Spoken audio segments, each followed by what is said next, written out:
Good morning बच्चे।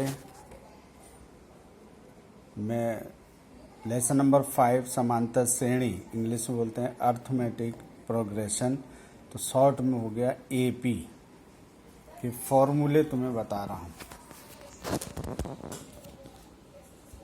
कोई series है A1, A2, A3, A4, A5 up to N पदों की संख्या, अनगिनत पद एक क्रम से श्रेणी है, जैसे 2, 4, 6, 8, 10। इसमें समांतर श्रेणी, इसे समांतर श्रेणी एपी कहते हैं क्योंकि इसके सभी पदों के बीच समान अंतर है, इसलिए समांतर श्रेणी कहलाती है। देखेंगे 4 में से 2 घटाएंगे 2 बचा, 6 में से 4 घटाए 2 बचा, 8 में से 6 घटाए 2 बचा, 10 में से 8 घटाए 2 बचा। तो सबके बीच समान अंतर आ रहा है ना, 2 2 2, इसलिए ये हो गई समांतर श्रेणी।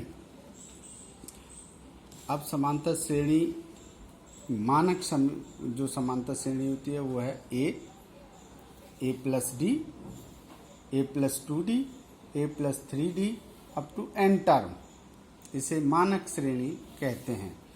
अब मान लीजिए हमको तीसरा पद चाहिए, 1, 2, 3, तो तीसरा पद कितना हुआ, a प्लस 2D। हमेशा जो भी पद होता है उसमें से 1D कम होता है।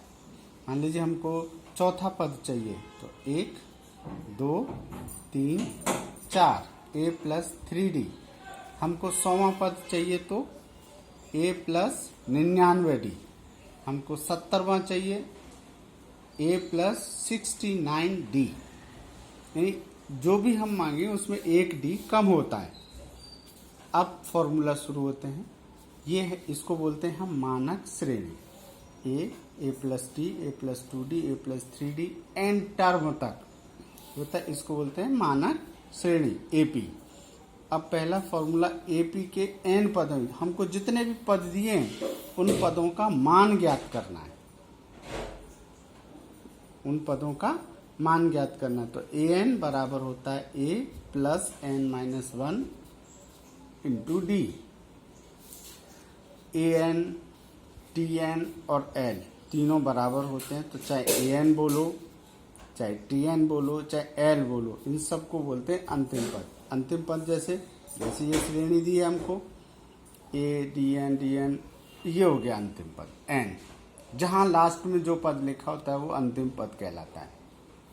ठीक है, ऊपर 2, 4, 6, 8, 10 कुछ नहीं लिखा ना, पीछे डस छोड़ दिया, तो पीछे का अंतिम पद हमारे पास नहीं है। अब ए फॉर्मूले दे, ए एन बराबर a plus n minus D. इसमें ए पहला पद हो गया, एन पदों की संख्या हो गई। जितने भी पद, हमें 10 पदों का मान ज्ञात करना है, 15 का ज्ञात करना है, 25 का ज्ञात करना है, 100 का ज्ञात करना है, ये सब पदों की संख्या हो गई। डी सार्वंतर होता है अगला पद माइनस पिछला पद। जैसे ऊपर 4 में से 2 घटाए 2 बचे, 6 में से 4 घटाए अगला पद हो गया 4, पिछला पद हो गया 2, तो 4 में से 2 गए 2 बचे, सार्वंतर हो गया। 10 में से 8 घटाए, क्योंकि 10 के आगे कितना आता है, 8 के आगे कितना आता है 10, तो ये अगला पद हो गया और ये पिछला पद हो गया। तो इसलिए अगले पद में से पिछला पद जब घटाते हैं उसको हम बोलते हैं सार्वंतर। अब जैसे हमने सीरीज लिखी 3, 6, 9, 12, 24, ठीक है। अब इसमें देखिए समझ आएगा, यहाँ a बराबर 3, पहला पद क्या हो गया 3, d बराबर हो गया 6 में से 3 घटाओ, या 9 में से 6 घटाओ, या 12 में से कोई सा एक लिखते हैं, तो 6 में से 3 गए 3 बचे, तो d बराबर हो गया 3। और an इसमें अंतिम पद दिया है, तो ये हो गया an का मान, an बराबर 24 अंतिम पद। अब दूसरा फॉर्मूला होता है पदों का योगफल, SN। SN में सम, SN का मतलब होता है सम, सम माने योग। तो SN बराबर n/2 ब्रैकेट में 2a प्लस छोटे ब्रैकेट में n-1 गुणा d फिर बड़ा ब्रैकेट 1। तो केवल दो ही फॉर्मूले हैं। पहला फॉर्मूला n पदों का मान ज्ञात करना, ये वाला फॉर्मूला हो गया। दूसरा फॉर्मूला पदों का योगफल, जितने पद दिए उनका कितना टोटल हुआ।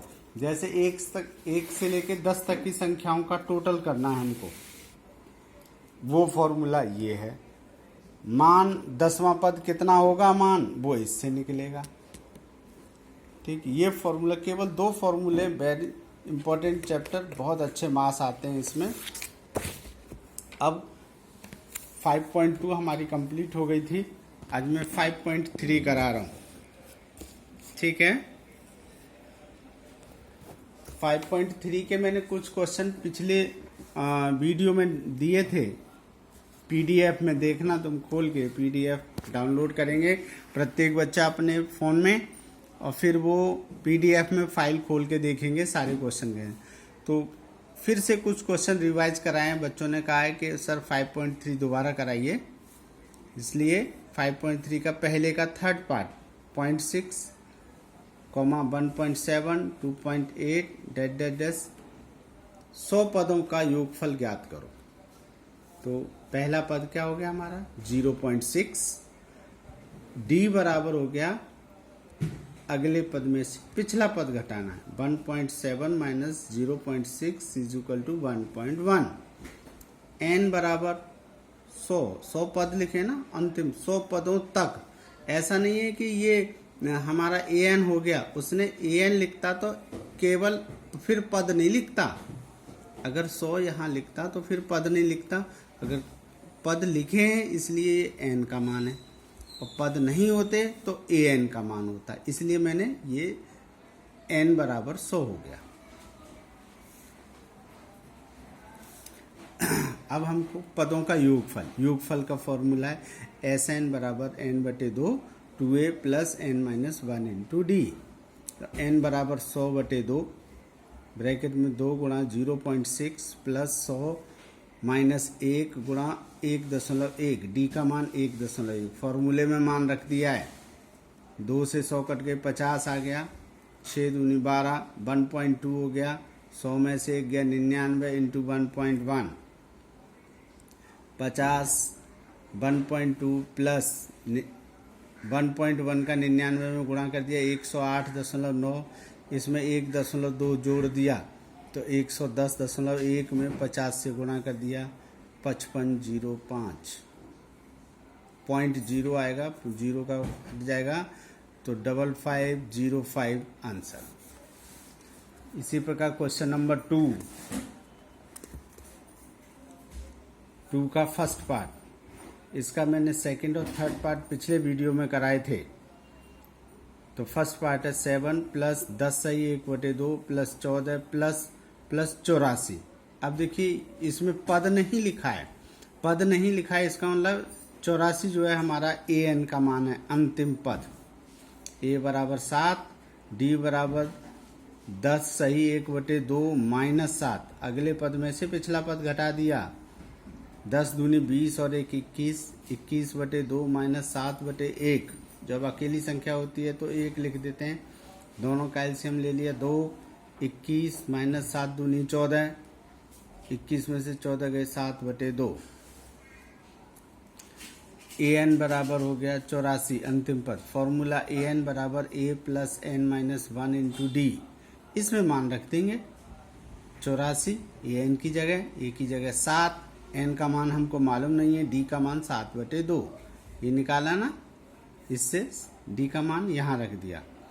अब 7 इधर ले आएंगे 84 की तरफ, क्योंकि अंक है, तो 84 माइनस 7 बचा 77, हमारे पास इधर रह गया n माइनस 1 7/2। ठीक है, 77 अक्षर के साथ जो संख्या होती है उसका भाग लग जाता है, इसलिए 7/2 का हमने इसमें भाग दे दिया। अब बटे के नीचे बटे तो नीचे वाली संख्या ऊपर पहुंच जाएगी, इसलिए हो गया 77 गुणा 2/7।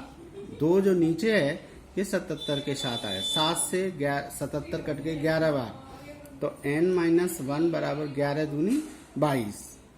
अब n की तरफ ये माइनस है, अंक है, इस इधर भेज देंगे, 22 और 1 23, इसलिए n बराबर 23। एक आंसर हमारा ये हो गया। अब हमें इसका योगफल ज्ञात करना था क्वेश्चन में। योगफल n का मान आ गया, सब सारे मान है, फॉर्मूले में रखेंगे इसमें Sn बराबर n/2 2a plus n-1 into D. D देख लेना, डी लिखा है डी। तो S 23, क्योंकि n का मान 23 आया है ना, ये वाला मान 23 आया है, तो S 23 बराबर 23/2 2 गुणा 7 प्लस 23 माइनस 1 गुणा 7/2। डी का मान 7/2 निकला है हमारा ऊपर, ये मान हमने यहाँ रख दिया। तो 23/2 7 दूनी 14 प्लस 22 में से गया 23 में से गया 22 गुणा 7/2, 2 से 22 कट गए 11, 11 7 77 और 14 91, 91 में 22 से गुणा कर दी 2093/2, ये आंसर आ गया। और इसके शेष खंड निकालेंगे तुम, सभी बच्चे निकालेंगे।